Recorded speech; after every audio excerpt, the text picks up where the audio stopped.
जय Hind students. Today's topic is stoichiometry.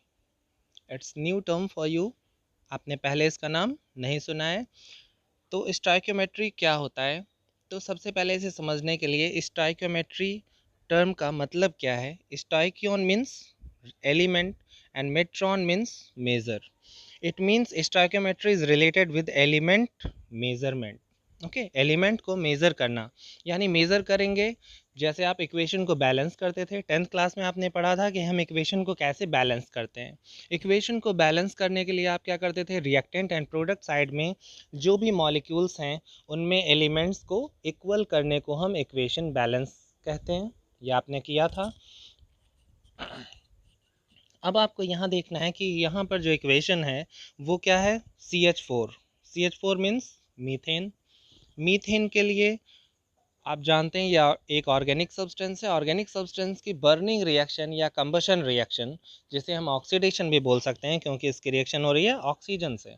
Oxygen से इसके रिएक्शन होने से क्या क्या बनता है, CO2 H2O यानी carbon dioxide gas, water and heat and light भी प्रोड्यूस होती है, जो आपने पहले कंबशन रिएक्शन के बारे में पढ़ा था। अब हम यहाँ बात कर रहे हैं कि अगर हम यहाँ पर स्टोइकियोमेट्री की बात करें तो स्टोइकियोमेट्री का मतलब है एलिमेंट के मेजरमेंट करेंगे और मेज़र करने के बाद उसे बैलेंस करेंगे। ओके, बैलेंस करने के लिए जो नंबर से मल्टीप्लाई किया जाता है, जैसे कि आप यहाँ देख रहे हैं ब्लू ब्लू कलर से यहाँ पर नंबर्स लिखे हुए हैं जिससे हमने बैलेंस किया है। तो इन नंबर्स को हम क्या कहते हैं, स्टोइकियोमेट्री कोफिशिएंट। 2 तो लिखा हुआ और 1 नहीं लिखा हुआ है क्योंकि 1 हम नहीं लिखते हैं, आपको पता है। अगर लिखा है O2, O2 का मतलब 1 ऑक्सीजन मॉलिक्यूल। अगर 2 है तो हम वहाँ 2 लिख देते हैं, 2O2 means 2 molecule of oxygen. Okay, water के लिए H2O है तो यानी 1 मोल ऑफ वाटर या 1 मॉलिक्यूल ऑफ वाटर। तो इसलिए 1 का यूज़ नहीं करते। तो मैंने यहाँ लिखा है 2 एंड 1। जो 1 क्या है, अपने आप आपको कंसीडर करना होता है, लिखा नहीं होता। 2 एंड 1 इज़ स्टोइकियोमेट्री कोफिशिएंट, उसे कंसीडर किया जाएगा कि जो भी नंबर आप मल्टीप्लाई करते हैं इक्वेशन को बैलेंस करने के लिए, उसे स्टोइकियोमेट्री कोफिशिएंट। और स्टोइकियोमेट्री टर्म का मतलब है कि एलिमेंट्स को केमिकल रिएक्शन में मेज़र करके बैलेंस किया जाता है, उस लिए उस टर्म का इस्तेमाल किया जाता है। ओके, तो बैलेंसिंग इक्वेशन देख लेते हैं। पहले रिएक्टेंट साइड में कार्बन 1 है, प्रोडक्ट में भी 1 है। रिएक्टेंट में हाइड्रोजन 4 है, प्रोडक्ट में हाइड्रोजन पहले 2 था इसलिए हमने 2 से मल्टीप्लाई किया, 2 2 ज़ा 4।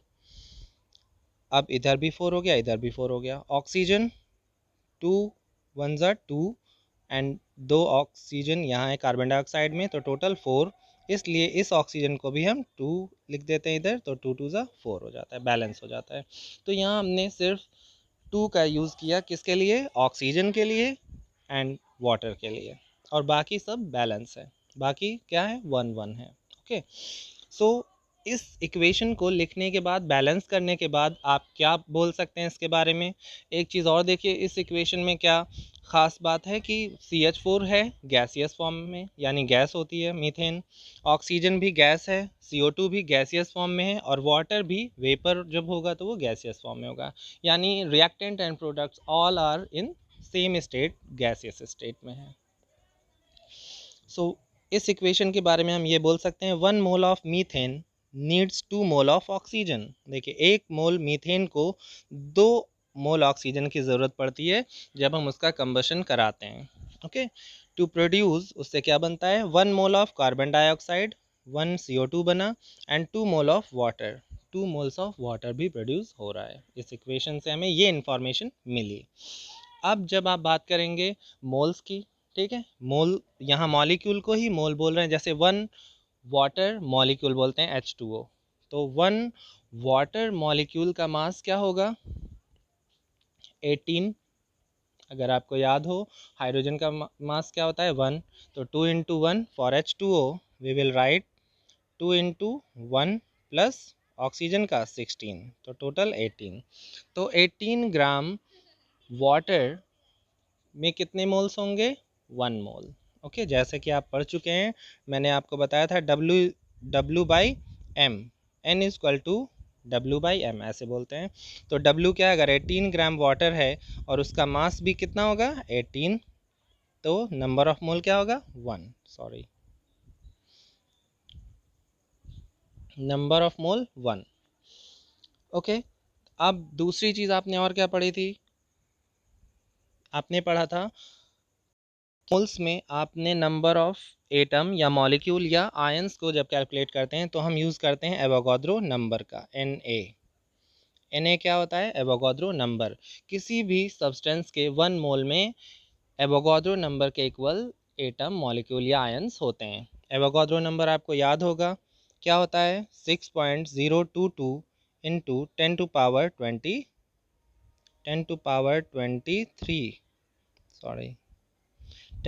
23, ये एवोगाद्रो नंबर है।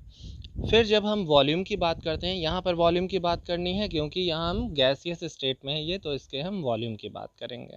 ओके, वॉल्यूम में आपने पढ़ा था 22.4 litre is equal to 1 mole. Okay, जब हम 1 मोल को लीटर में कन्वर्ट करते हैं तो वो क्या आता है 22.4, और अगर ml में बात करते थे तो होता था 22400 ml। इसके बारे में हम पहले बात कर चुके हैं। अब देखिए यहाँ पर लिखा है 22.7 लीटर, तो आपको इससे कंफ्यूज नहीं होना है क्योंकि ये 22.4 लीटर 22.7 लीटर भी रिटर्न होता है। ये डिफरेंस इस वजह से है, ये अप्रॉक्स में है 22.4 एंड 22.7, क्योंकि जब आप प्रेशर को एटमॉस्फेयर में लेंगे, अगर अप्रॉक्स 1 atm लेते हैं तो ये आ जाता है। ठीक है, तो ये कैलकुलेट करेंगे, आप इससे चेक करेंगे कि 22.4 और 22.7 कब लिया जाता है, तो ये डिपेंड करता है प्रेशर पर।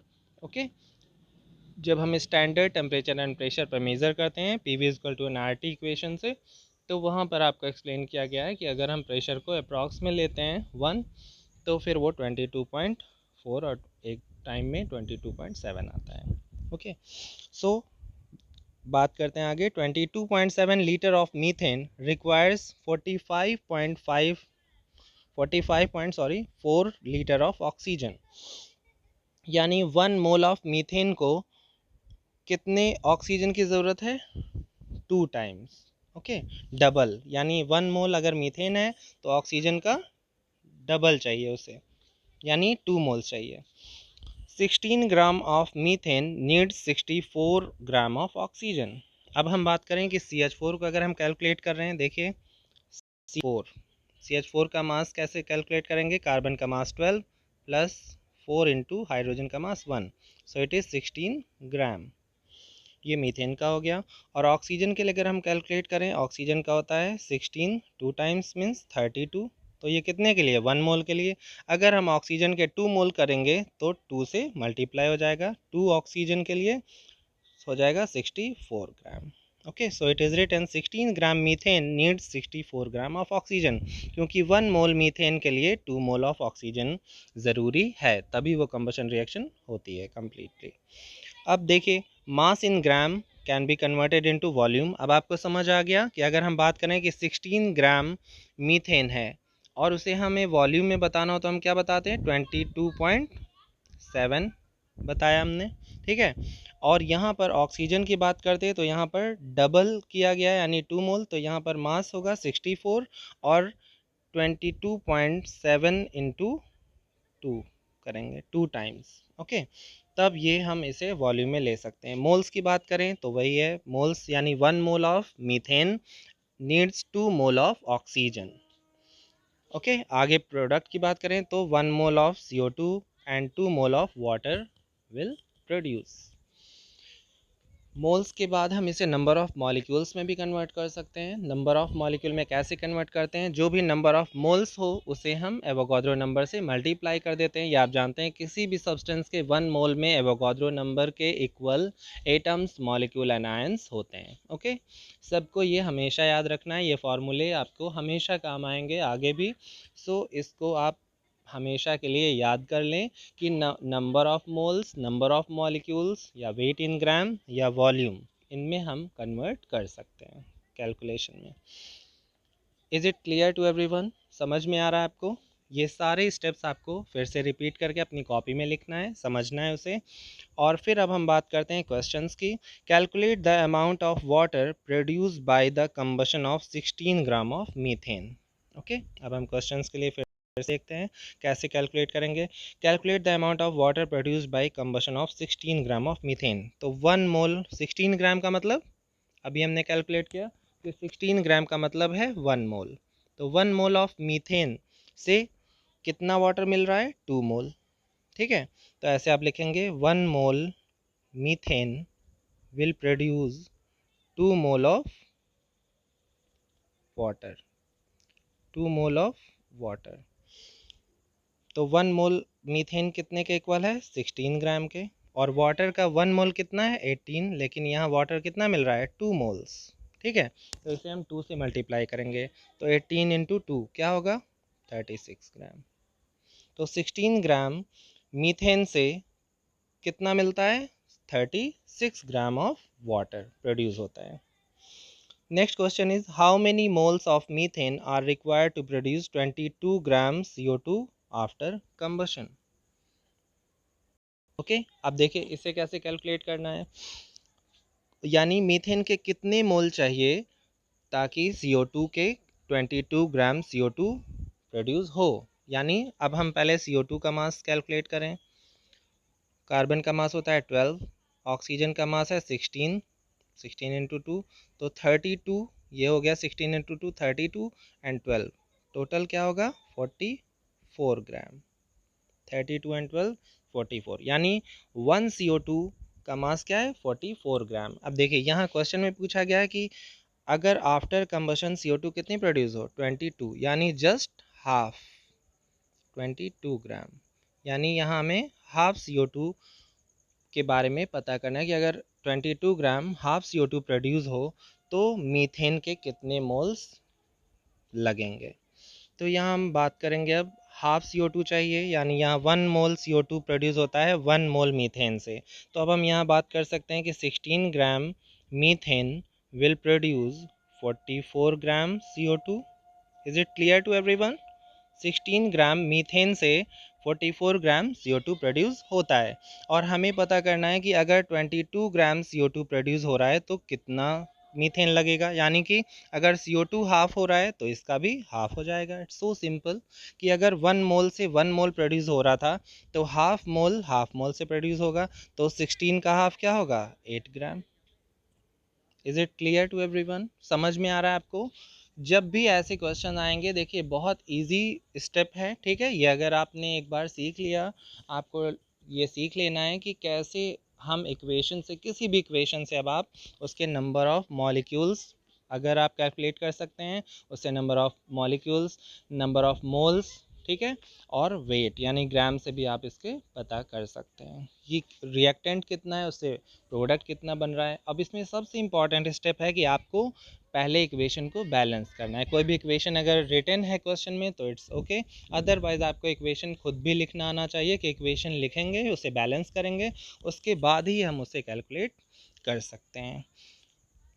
आई होप कि आपको ये क्वेश्चन समझ आ गया होगा। ओके, इस क्वेश्चन पे आपको प्रैक्टिस करने के बाद और भी ऐसे क्वेश्चन बैलेंस करके प्रैक्टिस करनी है। ओके, जो भी इक्वेशन आपको मिले आप उससे बता सकते हैं कि इसके 1 मोल से 2 मोल, या इसके 2 मोल से 3 मोल प्रोड्यूस हो रहा है, तो इसके हाफ मोल से या इसके 5 मोल से कितने मोल प्रोड्यूस होंगे। इस तरह से आपको प्रैक्टिस करनी है, और इस पर हम आगे भी बात करेंगे। आगे मैं आपको और क्वेश्चंस भी बताऊंगा। अभी आप इतना करके लिख के और इसे सीख लीजिए, फिर हम न्यूमेरिकल या फिर मैं आपको और भी क्वेश्चंस ऐसे प्रैक्टिस के लिए दूंगा और आपसे पूछूंगा, तो आपको उसे सॉल्व करके बताना होगा। Okay, thank you.